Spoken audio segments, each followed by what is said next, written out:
Welcome to NDC. We're going to talk about Xamarin. How many of you have worked with Xamarin before?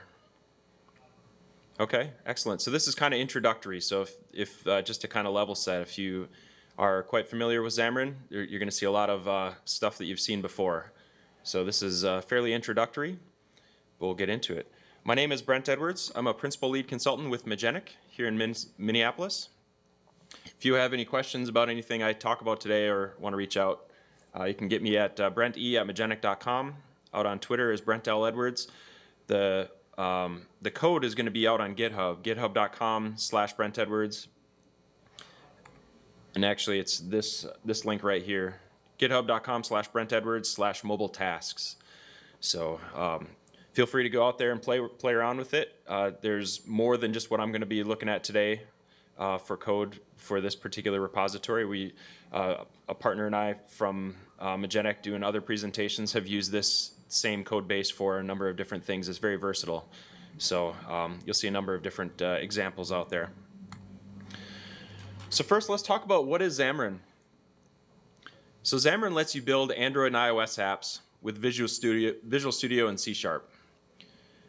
Okay, it's built on the Mono framework, which is a cross-platform implementation of .NET.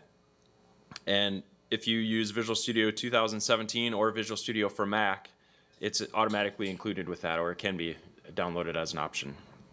Okay, Xamarin comes with its own compiler, and it gives access to each platform's SDK. Okay, which means that you can work with Android code, you can work with iOS code, libraries. There's tools that you can use to bring in libraries that already exist, and you can work with those. And then you can also use C# libraries that already exist. So you can use it, bring in some of your favorite .NET NuGet packages and work with those. Okay, so Xamarin is, think of it as a kind of a cross-platform implementation so that you can share code between multiple platforms if you want. You can have your shared logic, you know, think of it as like the business layer. It can all be written in C#. And then some of the user interface can be written in C# as well, and you can share that, things like just, you know, logic and navigation and things like that. But then you get into platform-specific code, which is the native iOS, the native Android, and if you're doing Windows Phone, the native Windows Phone UI layer. Okay, so we'll kind of talk about what can be shared between the platforms and what has to stay within a certain platform. But using Xamarin, you can create mobile phone apps, you can create tablet apps, you can create apps for your watch. Okay, so Xamarin gives you the ability to kind of open the door for, particularly if you come from more of a .NET development background, if you're familiar with C#, if you're familiar with Visual Studio, it gives you the ability to expand that code base that you're used to working with and expand out into mobile platforms. It also gives you native performance. So for native iOS, what you see is you have .NET code or C# code using the .NET library, and then bindings that bring in C# code, or bring in iOS code. And those ultimately get compiled down to application files, which then run natively on the platform. And then the same goes for Android. You have your .NET code, or .NET libraries, C# code, bindings. It all compiles down into an APK. Ultimately, it runs natively on the Android platform. So really, what you're seeing is as close to native performance as you're going to get without actually using native. So Xamarin kind of helps compile things down into the real runtimes. As far as development system requirements go, for iOS, how many of you are Mac users? Primarily. Okay, so roughly half. If you're going to do iOS, you have to have a Mac somewhere in the development pipeline. Okay, it has to have a minimum of OS 10 with Yosemite or beyond, and you have to have Visual Studio for Mac and Xcode installed.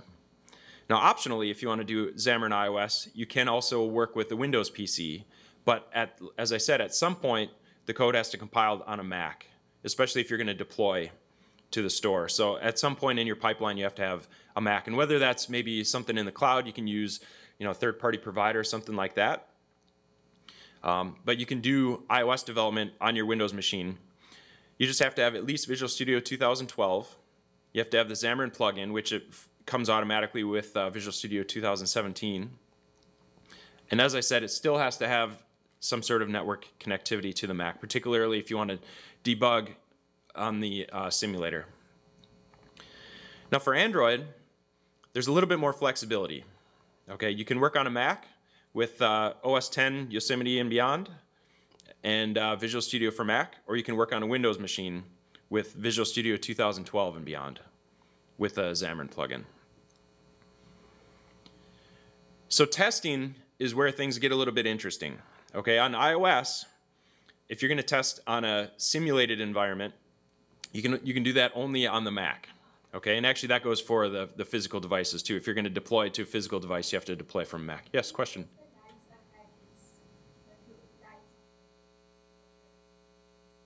You have any idea how to dim the lights back here? Okay. I'm going to have to live with it, I guess. Is that all right? Okay, my apologies. So testing on iOS, you have to have a Mac.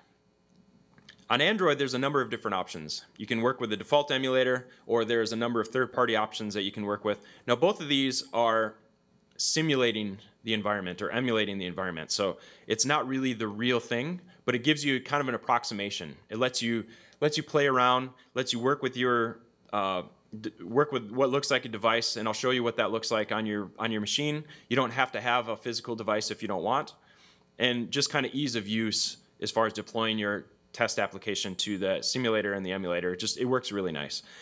However, you want to do real device testing as well. Okay, so emulators and simulators, as I said, are only an approximation. They're not actually the real thing. So there's going to be different constraints and limitations. As an example, I wrote for an Android application many years ago. I wrote take a picture of a check and deposit it, to your account for a major financial institution. And we found that there was one particular device that didn't have enough memory to handle taking the picture and do the processing that in the way that we anticipated that we were going to do.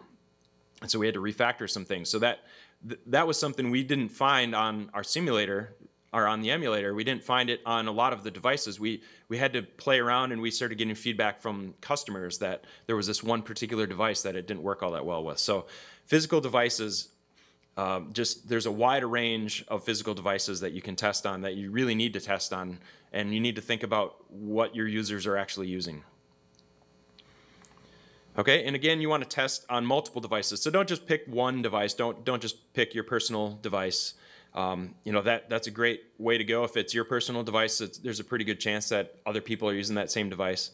However, with the broad range, particularly on the Android side, with the broad range of devices out there, you have to really have a kind of a large test suite of devices to play with.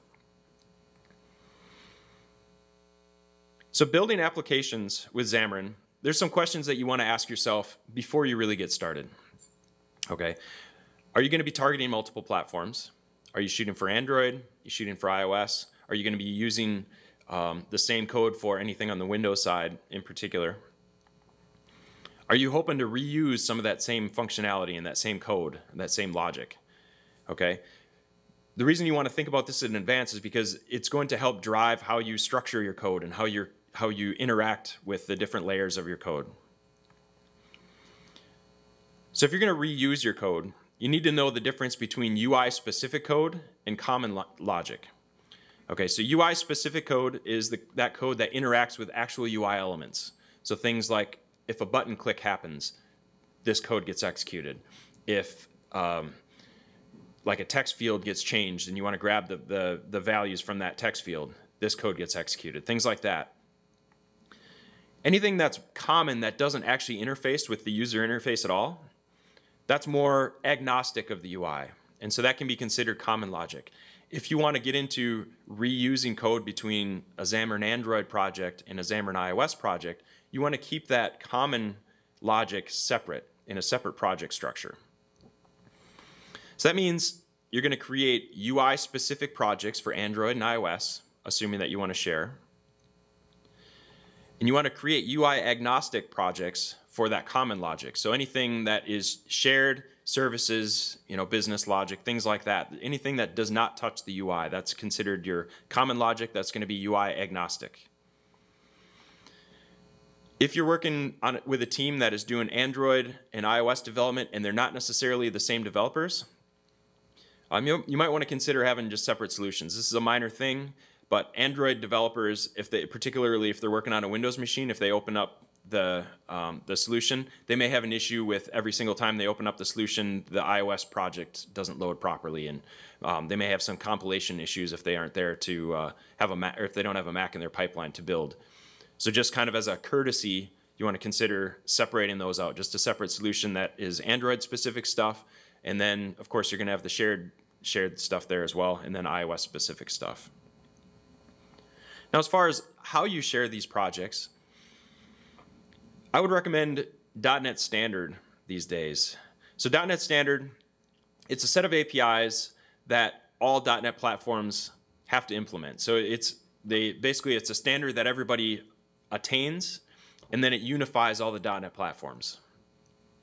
Okay, and then what the benefit of that is, and Xamarin does support .NET Standard, the benefit of that is that you can start to bring in libraries from all over the place and just know that it's going to work on your platform. And you can write logic in your common logic projects that you can use on more than just your Xamarin projects. Okay, so .NET Standard brings a lot of power, particularly in the code sharing space. The biggest drawback to this is that any reference to assemblies, any assemblies that you need to bring into your project also have to support .NET Standard. So it's kind of, once you go .NET Standard, you're kind of going all in. But these days, that's becoming less and less of an issue. And overall, it's worked very well for me on the projects that I've been on since .NET Standard has come out. And so I'd recommend at least checking that out. Now, the way you actually implement these is you put your common code into a .NET Standard project, and then you put your platform-specific code into platform-specific projects, and then you reference that common code.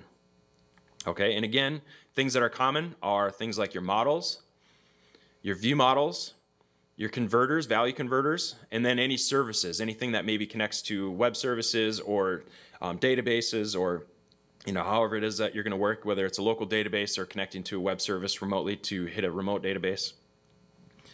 Pretty much anything that is not touching the UI. Now, your structure is going to be fairly simple, but there are some things to keep in mind. Again, if you're doing Android and iOS, so your iOS project is going to have your UI code, and it's going to have your controllers, your view controllers. Okay?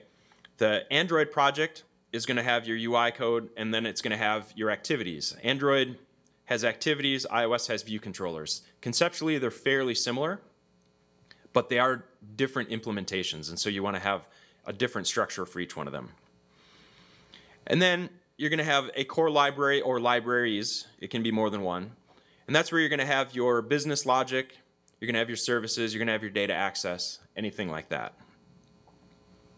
Okay, any questions so far? Feel free to just raise a hand if you have a question. Let's start with Xamarin.Android. So, working with Xamarin.Android, how many of you have worked with native Android before?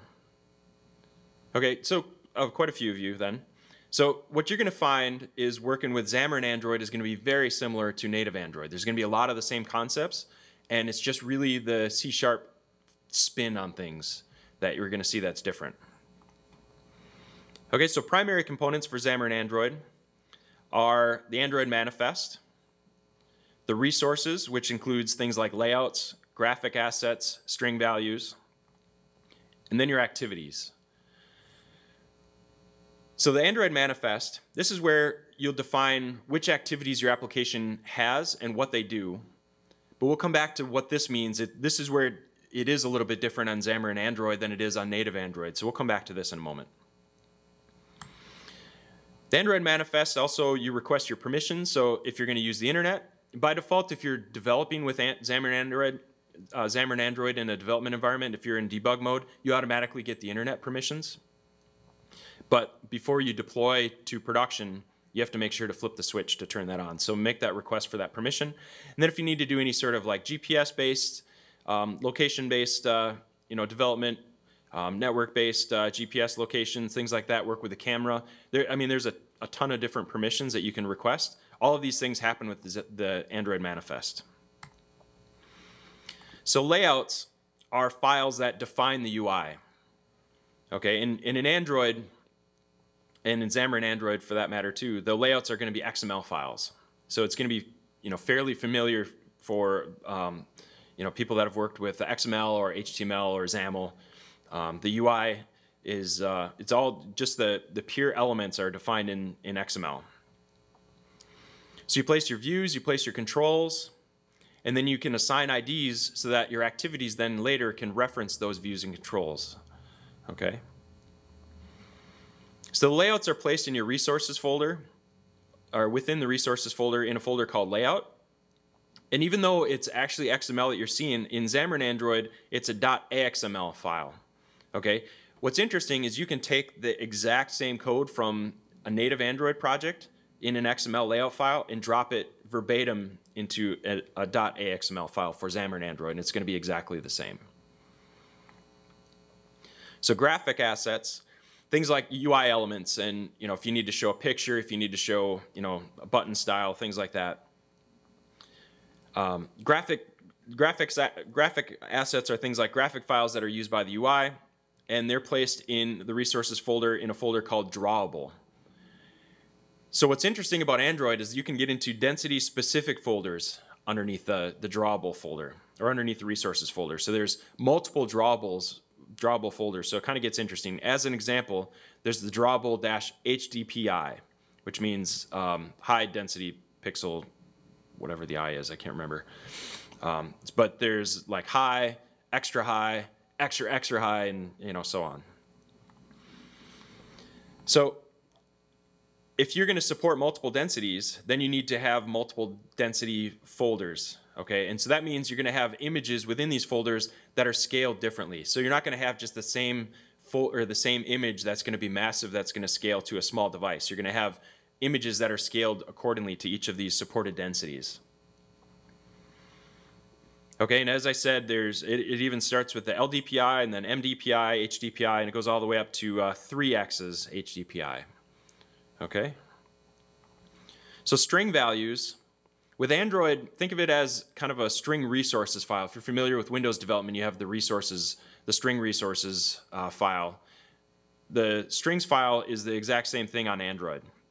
You define all your strings that are shown in the UI, and then you place them in resources/values folder in a file called strings.xml.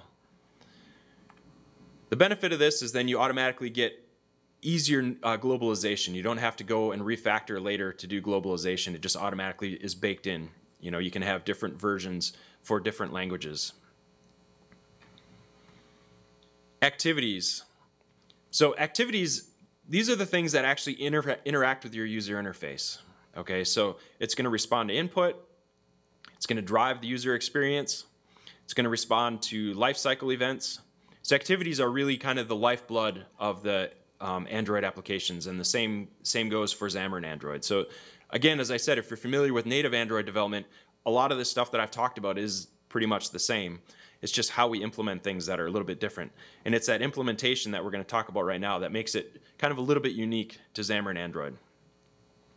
So the first thing that you need to do if you're going to implement an activity is decorate the activity with an activity attribute.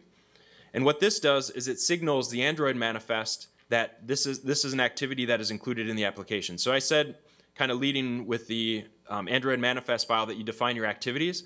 With a native Android application, that's true. You define your activities in the Android manifest. With a Xamarin.Android project, decorating your activity with the activity attribute automatically does that for you. Okay, so it just kind of takes a step out, having to mess with the Android manifest. Another thing you do is implement or inherit the activity class. So there's a base activity class that you can work with, and then there's, as you get into some more specific stuff, you can, multiple levels of inheritance there, different types of activity classes. The main thing here is you're going to set up your activity, and you're going to set up the interactivity between the activity and the UI in a method called the onCreate method. Okay, so this is where you're going to call set content view so that the activity knows what UI you're actually going to apply for that particular view. And then you're going to wire up your navigation, or you wire up your interactions with your UI, and then navigation as well too. So activities have a lifestyle. They have a life cycle. So when the activity starts, it's going to go through this whole life cycle, and that includes things like starting up, being created, on start, resume, and then being paused. So after you call on resume, your activity is now running, which is that kind of gray area. If the activity gets put into the background, maybe another activity gets pushed on top of it, maybe another app gets pushed on top of it, eventually it gets pushed down the stack and kind of put to sleep for a little while. Then it's going to call on pause and then on stop. Okay, and from the on pause method, it can get cycled back again and go back into on resume and then be running. So at just about any point in here, you can see the arrows kind of circling back. At just about any point here, the activity can be brought back to life. Okay, so there's certain things that you have to do if you've got some state that you want to manage. There's certain things that you have to do in order to keep that state alive when the activity comes back again. Okay, so if the activity actually gets pushed into the background and gets called to stop, then there's another method called on restart to kind of kickstart the whole thing, and then it cycles all the way back around again. Ultimately, if the user kills the application, then it gets called down into on destroy, and after that, your application is done. Any questions so far, Xamarin Android? Okay, we're going to get into a demo here, so hopefully the projector continues to work well with me. Takes a moment to switch over. So first, let me show you the application that we're going to demo. Very simple, I mean stupid simple. This is called mobile tasks. The general idea is that you're going to log in with a social network of your choice. So we've got Twitter, Facebook, Microsoft, and Google. And this uses Azure mobile apps on the back end to actually do the authentication. So I'm going to log in with Twitter. Fingers crossed that my network stays alive for me here. I've already logged into Twitter, so you guys didn't have to see me enter my password, so it just automatically authenticates and sends me through. It sends me back into my application, and so here we are. And I apologize, I have a tablet-sized emulator going right now, and so it kind of makes everything look a little bit small. The iOS one we'll look at is a phone size, so it'll be a little bit better size for this, but the application is not complex at all. Think of it as like a to-do list, simple to-do list. It seems silly that somebody would give a demo and not do a to-do list application. So that's what we did. We can see we have these tasks that are listed out. We have tasks that are completed, tasks that are not completed, tasks that are past due. I'm going to click on this one here. We're going to say, yeah, we're awesome. So we'll turn that on and save it. Oops, I hit one too many buttons there. And so now my Be Awesome task is checked, so good work there. Very simple. The beauty of this is that there's enough meat to this application that we can talk about it kind of at an introductory level. So the goal was not to overwhelm you guys with code. The goal was to kind of just get you started. So that's our Android app. First thing I'm going to show you here is the Android manifest. Okay, so I talked about how the Android manifest, you do some kind of define things, you set things up. So we've got the application name here. This is defined in the strings file, which if I go down here to the values folder, open up the strings, here's my application name. You can see that I have it mapped to application name right there. If I go back here, it says strings slash application name. So basically whatever name you have defined for your string, that's how you reference it. Okay, and then we give it a package name, which is this is our unique identifier for our application. If we have any styling, things like that. Versioning, we can have versions down here. And as you deploy multiple versions, you have to increase at least this number right here. So every time you create a new build, you have to increase this version number in order to signal that it's the next version up. What you do here, this is kind of the version name, this is more visual, but this version number, this is kind of the thing that identifies it as the next version to be built. Okay, so permissions are down here, and there's a ton of them. As I said, if you are doing anything that interacts with the internet, you need to select your internet permission. Before I do that, I'm going to show you what the source of this looks like. Android loves XML. So our Android manifest is just an XML file. And actually, this would be a pretty lean and mean Android manifest file if it weren't for this one thing, this one activity here. I said that we use Azure mobile apps for the authentication. Their authentication scheme required me to add a particular attribute here for a particular entry for the activity for that redirect URL activity. So you saw that it kind of flashed out to Twitter and then it came back in. So that whole activity handoff, I needed to add something specific to that for just that. And if it weren't for that, I would have really only a couple of lines of code here. But here we've got some things defined, like our minimum SDK version. That's where you can start to get into, if I'm going to support down to a certain version of Android. Now, if I go back here and I select my internet and then flip over to my source, we can see that it added this extra thing for me here. Uses permission and then the actual name of the permission. It's handy to have the UI do this for us because the naming of these permissions just kind of, it's very specific. So you have to go find examples of them online. So we can go back here and I'm just going to turn that off. Again, for development purposes, I get it by default. I'm not going to deploy this application. As awesome as this app is, I'm not going to deploy it. So I don't need that turned on for the moment. But as I uncheck it, you can see that permission is gone again. So you can just kind of interact with the UI and have it take care of it for you.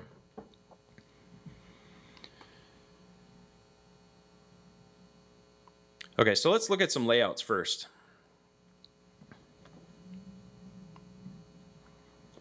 This is the login page.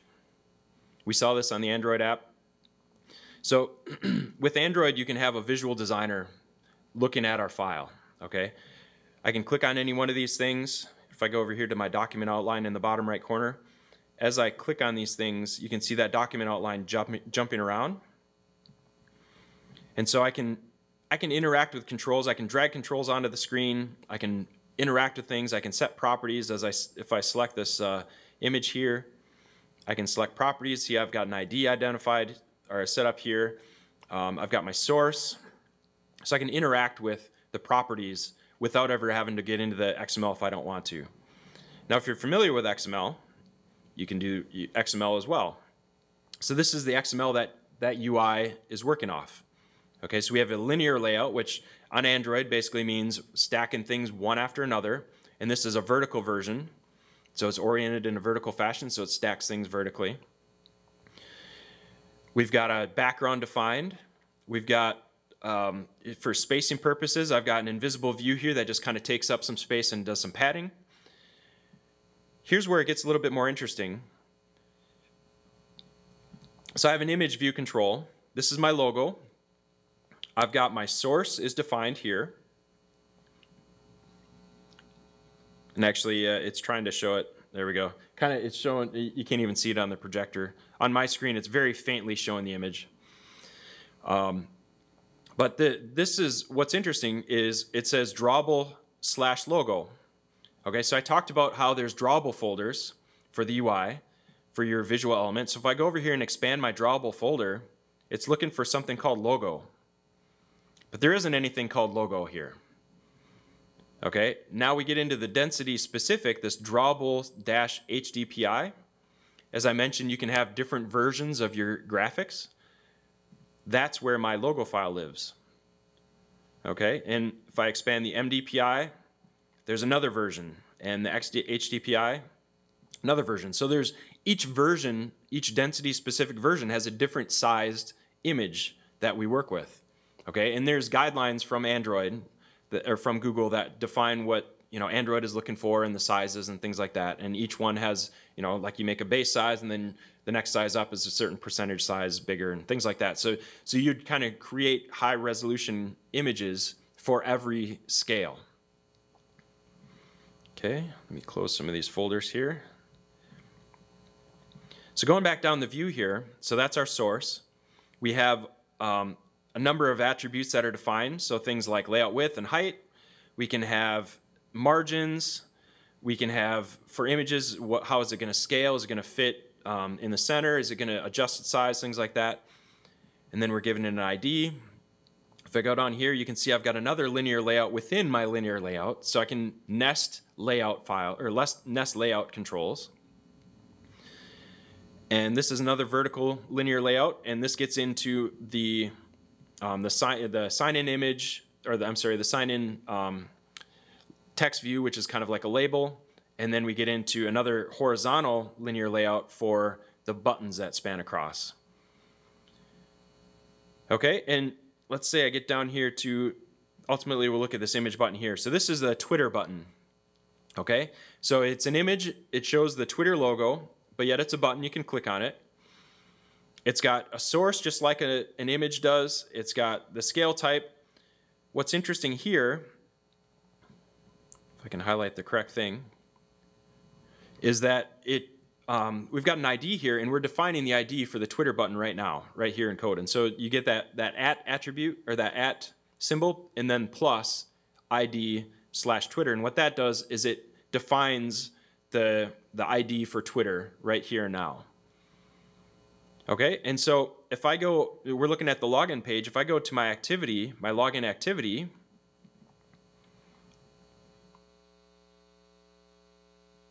and I'll show what the rest of this file looks like here in a moment.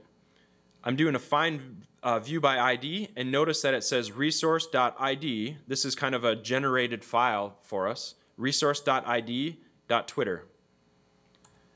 Going back to the view, you can see that it matches up right there. So that's how the activity is able to wire up to the UI.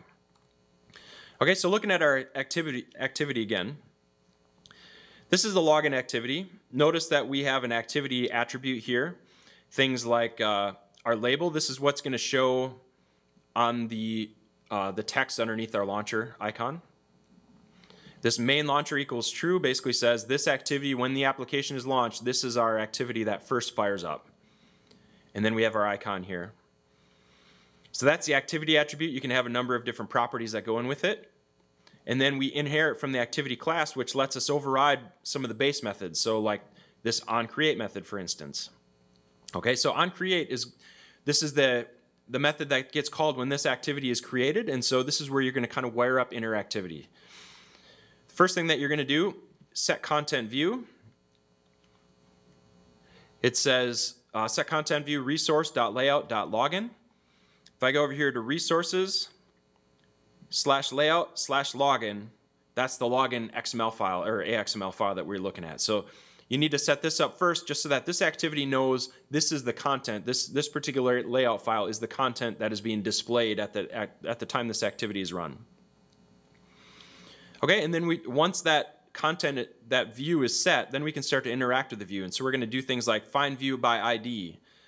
Okay, and as I showed the Twitter down here, we're getting, based on IDs that are defined in the XML files, we can reference those in the code behind. And this is where, if you're familiar with Xamarin, or if you're familiar with native Android, it's a little bit different than what you see with, or Xamarin.Android is a little bit different than what you see with native Android. It's the same sorts of methods, but you get kind of generic typing, so you don't have to cast it automatically. On native Android, it's just r.id, and on Xamarin.Android, it's resource.id. So some kind of variations, and then just C#ifying some of this stuff. So we've got like a click method, and we can use delegates. So when you click any one of these buttons, these are all the login buttons. You can log in with different authentication methods. They all call down to this authenticate async method down here. Okay, and then ultimately we log in, it calls the login method, and it goes in through the login process. Is mobile service is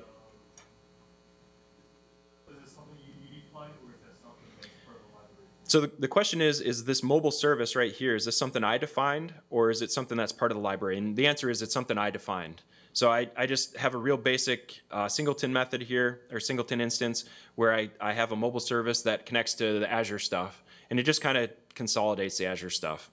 Ultimately, it calls out to a third-party library that Azure provides, but for this particular, the code that you're seeing right here, that's stuff that I've developed. What's interesting here is once we've authenticated, we've gone through the authentication process, we're going to await on it. But once we're finished, we're going to navigate to our next view by creating a new intent. Okay, in Android, that's how there's a number of things you can do with intents, but navigation is one of them. So you can navigate from one activity to the next. You create a new intent, you define what activity type is going into that intent, and then you call start activity. And then from there, we move on to our main activity page. Okay, are there any questions about what we're seeing here? Yeah. Do we have toolbox to design the UI of Xamarin? So the question is, do you have toolbox features to design the UI for Xamarin? And I think what you're asking is, if we go back here to the designer, there's this toolbox over here on the right side. I can drag and drop things. I'm not going to do that because it'll totally screw it up.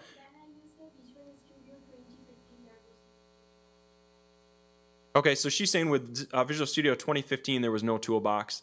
I haven't actually worked with Visual Studio 2015 in quite a while. I've worked with Visual Studio 2017 more recently, and then I've gone headfirst into the full Mac land here. We're looking at Visual Studio for Mac. So I know that the editor in Visual Studio 2017 is better. 2015 is when it kind of first, it was in the earlier stages. It was the first time where it was like fully baked in with Visual Studio 2000.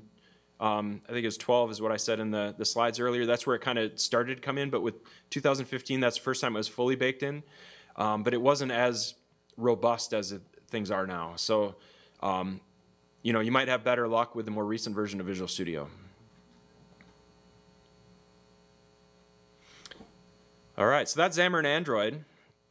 Let's take a look at Xamarin.iOS.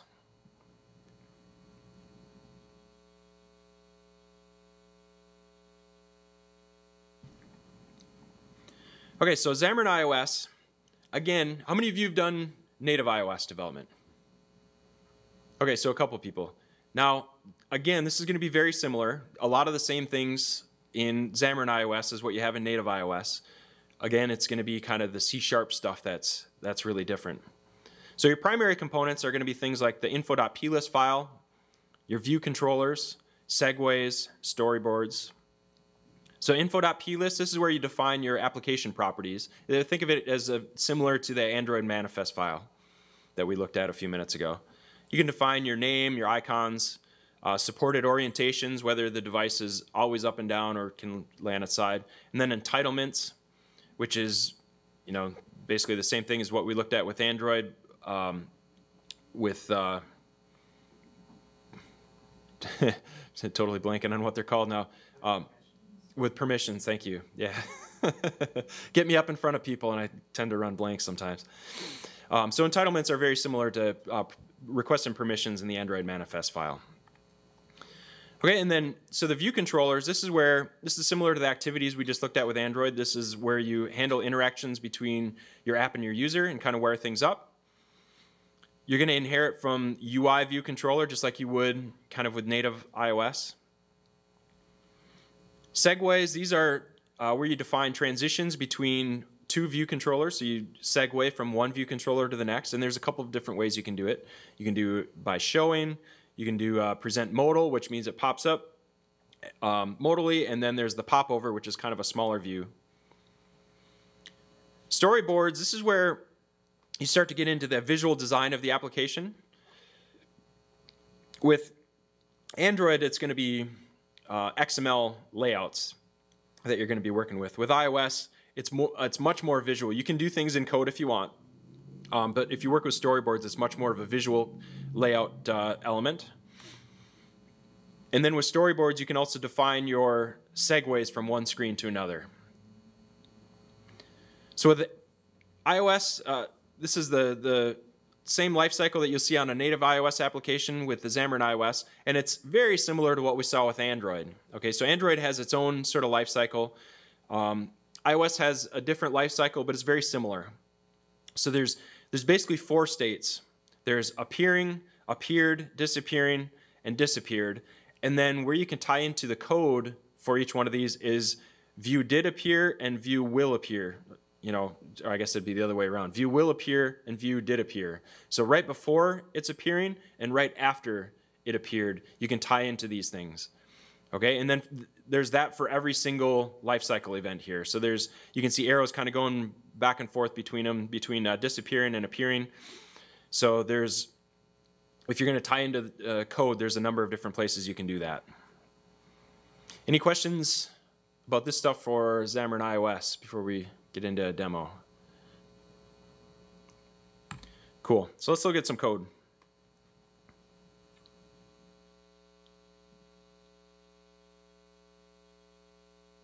One rather annoyance I have with Visual Studio for Mac is that it only lets me do one project open at a time.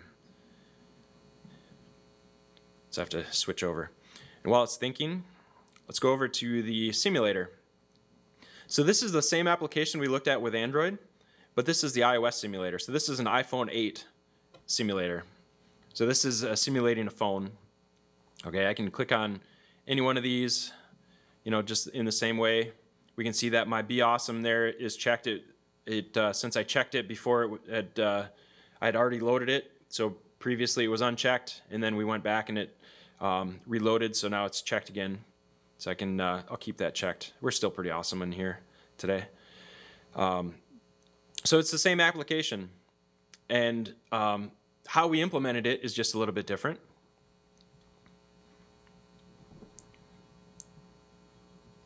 Make sure I don't miss any steps here. So the first thing I'm going to show you is this info.plist file. So this is, again, very similar to what we saw with Android Manifest. Okay, so we've got our application name. This is what's going to display underneath the launcher icon. We've got our bundle identifier, which is our unique identifier for our application. We've got our version. We've got our build. Okay, and as we increase or create more build number or create more recent builds, these versioning, one of them, you got to remember which one is which. This build, this is kind of like the Android version. As you increment a new build, you have to increment this build number here. In this version, this is kind of the visual, what the user sees. Okay, we can get into different provisioning schemes. We can get into device families and whether we have orientation changes that we want to make. So right now I have it set up that it'll do portrait and it'll do landscape on either side. Okay, we can see some artwork defined down here. So this info.plist, this is where you start to get into a lot of the things that kind of define the application. You can get into some more advanced things if you want to manipulate the source directly. If there's things that are not in the UI editor, you can get into the source here and make changes to them and move forward like that. If you find examples online or other examples that you've worked with in the past. So let's look at some layouts with this. I got to find the right one here. Main.storyboard. This is why I would prefer to have Visual Studio for Mac have multiple projects open, because this particular file takes a minute to load up. Oops. Oh man, I totally screwed that up. There we go. Let me zoom this out just a little bit. Okay. So we can see this is defining all the views in the application, all the view controllers and the layout. So we've got the navigation controller. This is where it first starts up and it kicks us into the login controller. So this is that first page that we see. When I showed you on the simulator on iOS, we'd already gone past this, but you saw the same page on Android. Once we log in, then we have a segue here defined. If I can click on this. There we go. The segue, if you see down in the bottom right corner, it's called toList. So that's my identifier. So I have that segue defined so that I can call it from my code. And then we get into my tasks controller. So the task controller is basically a table view controller, and that's the one that shows right here. So this is our table view. And then if I drill into any one of those items, I've got my detail controller here, which is just defining the layouts and the various different elements for that UI page right there. Now notice there isn't a segue defined here. This one, we're kind of creating the segue in code, and we're just telling it from code how to launch this particular page. Okay, so if I click on any one of these, if I go over here to document outline, you can see that document outline down in the bottom right corner kind of jumps around. If I click on this Facebook button, there's constraints on this Facebook button. This is where things get a little bit interesting, laying things out with iOS versus Android, is how they do it. With Android, they right out of the gate design the layout kind of patterns such that it automatically fit a number of different sizes. With iOS, when they first started, it was one size, and so then they've kind of come along after the fact and implemented how do you have multiple sizes and still have your UI adjust to it. And so constraints is how that is implemented. So you can have constraints here, like I've got this aspect ratio, so that my Facebook button is always a certain aspect ratio, so it never gets too wide or too tall or whatever.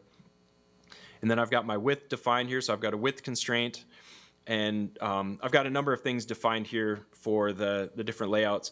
And then we get into like vertical spacing. So this particular image has some vertical spacing and then some horizontal alignments, and there's a number of things that you can do to constrain how your UI works. If you do it wrong, let's see if I can do this. There we go. It doesn't show up terribly well over there, but it on the screen, it shows it as red. And so basically what that means is that somehow I've screwed up my constraints, and so now the engine doesn't really know what to do with this particular UI element. And so it's kind of warning me that, hey, when you run this app, it's not going to look correct. So I'm going to put it back. Now it's a happy blue. You guys can see the blue a little bit better. Okay, so that's the kind of the UI, the layout. If we get into, let's look at the login controller. So we looked at the login activity on Android. I'm going to find it here. This is going to be very similar to what we saw on Android, the activity. Okay, so our login controller is going to inherit from UI view controller. Instead of the onCreate method, we've got the view did load. So our view has loaded now, and we want to wire up the interactivity. And so we've got the Facebook button, which if I go back here to my storyboard, and if I click on Facebook and go to properties, you can see I've got the name here, Facebook defined.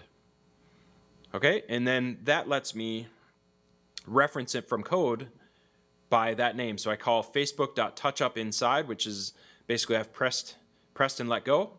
I put in a handler in there that then calls a very similar method to what we saw in Android, the authenticate async method. So if we get down here, we're going to go through that whole Azure authentication process, and once that completes, we call perform segue and pass in the name of our segue. So going back to the layout here, if I can get that segue selected, you can see that it's called toList. That's the same name that we're using to reference the segue. Okay, so now we go into the next page, which is the find it here, tasks controller. And from here, this is where we load up the UI elements, and we create new cells for every single row in that list.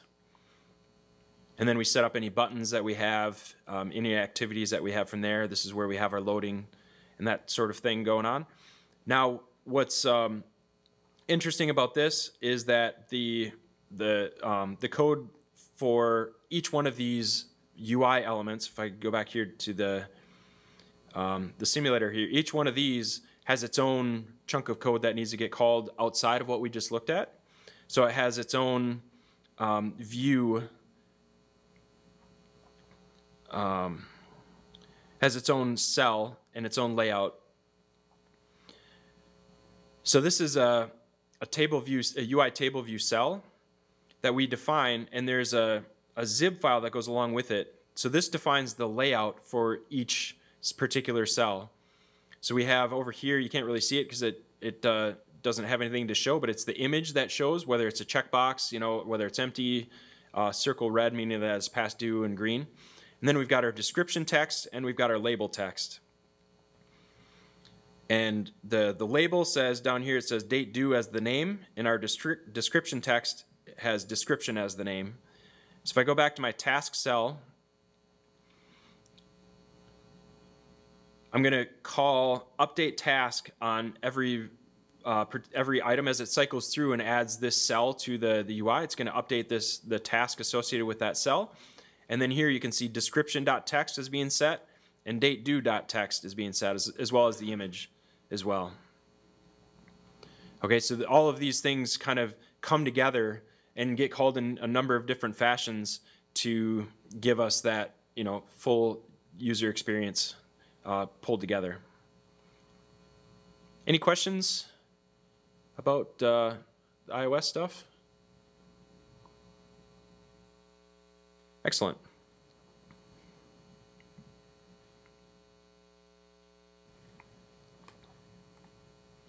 How many of you are unit testers? Okay, some people are kind of half-hearted about it. Others are into it. I'm a fan of unit testing. I really find a lot of value in it. And so I like to implement unit tests on my projects. And so as a result, I've learned that there's a couple of different ways that you can implement unit testing on your projects. You can do UI tests. These are tests that are, think of it as like actual interactions with buttons and things like that. So there's a number of different ways you can do it and a number of different suites, but one particular example is the Xamarin.UI test project. So you can create a UI test project using the Xamarin tooling that then runs as part of your Visual Studio unit test suite. And then ultimately you can deploy that to the Xamarin Test Cloud and it'll run on a whole suite of devices. Okay, so you can make sure that the button clicks happen, you know, as expected on, you know, a number of different devices and things like that. So you can kind of work with the user interface aspect.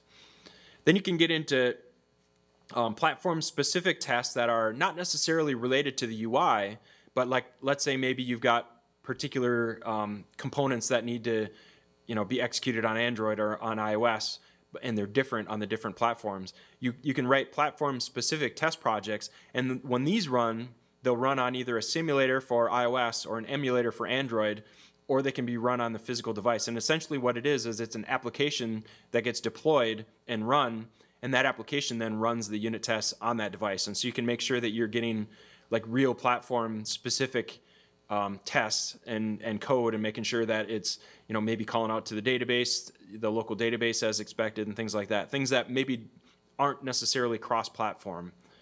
You can make sure that it works the way you'd expect.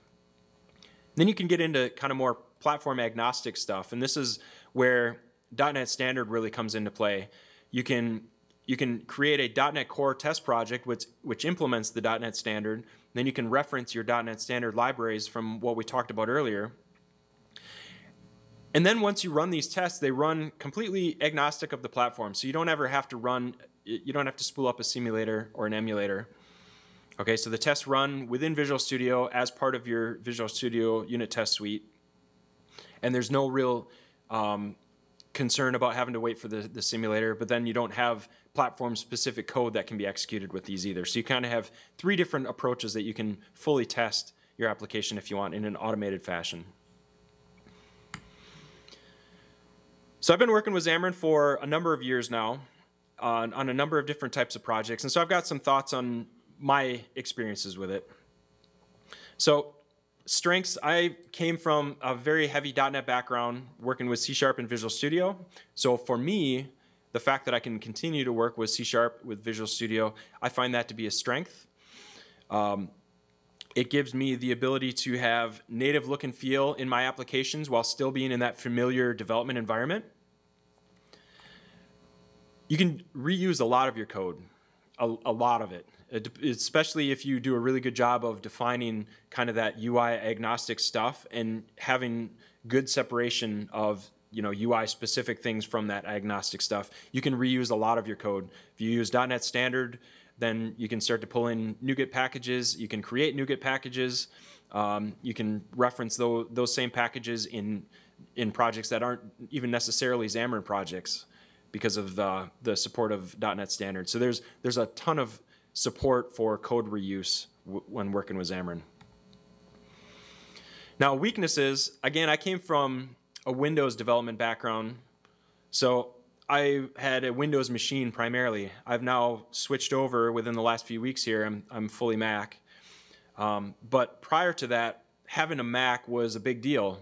So I'd have a Windows machine, and then I had a MacBook Air that my company bought for me to do deployments and testing with, and presentations and things like that. But I found that if I wanted to really get into it, it was easier to work fully on a Mac than it was on Windows if I'm going to be doing iOS stuff. If you're going to do Android stuff, Android doesn't care where you do development. So you can be on Windows, you can be on a Mac, whatever. They're good with it. It's working with iOS. Apple has a very opinionated manner and approach to how you do development for iOS. So they make sure that you're on their hardware to be able to do the deployments. I also found that Visual Studio for Mac, it was based on Xamarin Studio, which was prior to Microsoft buying Xamarin. Visual Studio for Mac has come a long ways since the early days of Xamarin Studio, but it's still not there yet. It's not in line with Visual Studio for Windows. Visual Studio for Windows has a huge head start on Visual Studio for Mac. So what you saw, all the code demos and the IDE, that was Visual Studio for Mac. And it's pretty good, but there's a number of things about it that if you are familiar with Visual Studio for Windows and you switch over, you're going to miss them, at least until they get implemented. So maybe it's just the IntelliSense support, or key bindings, and maybe third-party tooling, whatever it is. It's Visual Studio for Mac is good, but it's not quite there yet, in my opinion. Another weakness of Xamarin is that you can't reuse the UI code, and I mean, I'm not sure how you could, because you're talking platform-specific stuff. So the UI code is specific to Android, it's specific to iOS, and I'm not sure how you'd get full platform reuse unless you get into something like Xamarin Forms, which is another topic that we could spend another hour discussing. And if you want to get into full code reuse, Xamarin Forms is the next logical step that you can get into. But Xamarin proper, what we're looking at here, I guess I'm not sure what the term is for it. I call it Xamarin proper. That doesn't really let you get into code reuse of the actual UI elements. So my conclusion on Xamarin is it's a solid choice for mobile development. It lets you do as close to native development as C# is going to let you get. You don't necessarily have to learn Swift. You don't have to learn Java or Kotlin to do Android or iOS development. You can stick with the environment that you're used to. And if you come from a C# background, or work in a C# shop, Xamarin's a pretty solid choice to work with. So with that, any questions?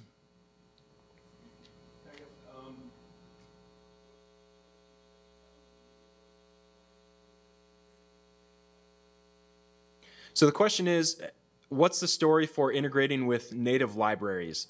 And so Xamarin has a whole tool set that you can create bindings for native libraries. In a lot of cases, if it's a very popular native library, there's already bindings for it. And like Xamarin has really worked very hard to create a number of these binding libraries that you can just bring in with a NuGet package. If there isn't one existing, you can create one yourself. That's where you have to be very familiar with the native code that library is executing, and the methods, and what does it look like, and data going in, data coming out, things like that. So it's a little bit more hands-on.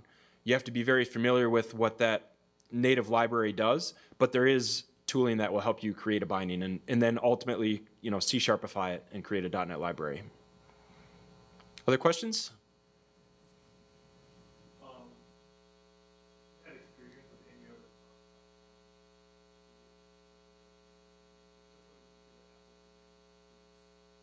Yeah, so the question is, have I had experience with other cross-platform tools? Specifically said React Native. I've not worked with React Native. I worked with a little bit with Cordova.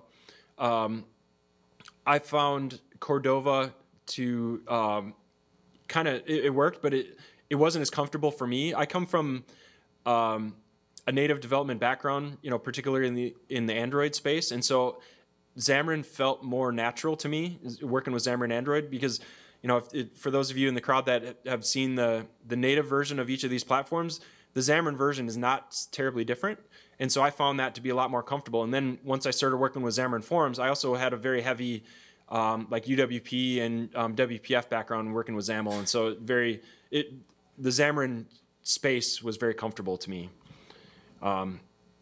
You know, to each his own on that case, and it's really, you wanted to compare apples to mini fruits, and you kind of have to do it yourself, really, to get what you're comfortable with and that sort of thing.